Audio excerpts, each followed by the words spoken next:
Panayotis Pasco a fait quelques confidences sur son enfance, interviewé par David Castello Lopez.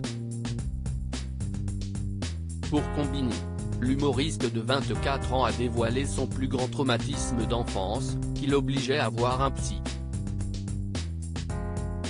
Si est un pari réussi que s'est lancé Panayotis Pasco. Fort du succès de son spectacle Presque, également disponible depuis le 3 novembre 2022 sur Netflix, l'humoriste jouera ses ultimes représentations à l'Opéra Garnier le dimanche 15 janvier prochain. Celui qui retrace le parcours d'un jeune homme en quête d'identité dans son one-man show semble avoir trouvé la sienne. Révélé au grand public à seulement 17 ans, l'ex-chroniqueur du petit journal et quotidien s'épanouit désormais dans le stand-up. Un rêve d'enfant l'ayant conduit à être reçu chez Combini dernièrement.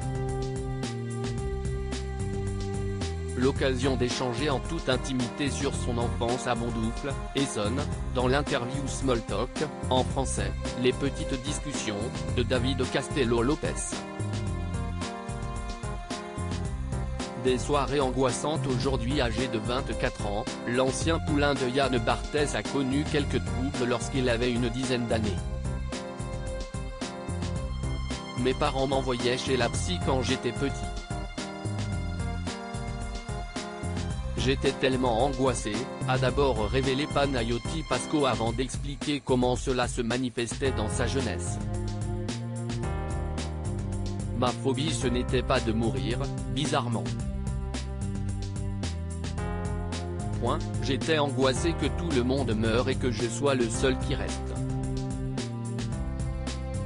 Mon angoisse c'était de me réveiller dans ma maison, un matin, et que tout le monde soit mort.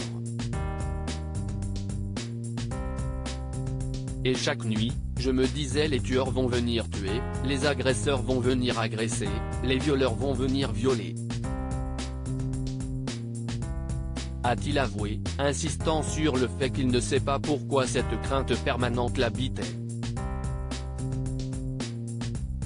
Des épisodes qui l'obligeaient à faire une ronde nocturne. J'avais tellement peur que j'écoutais mes parents ronfler et j'en ai beaucoup voulu à ma mère de ne pas l'entendre ronfler assez fort. Je descendais les marchés, j'entendais, mon père, mais pas ma daronne. Donc, je venais la réveiller, se souvient-il face au journaliste passé par Europe 1.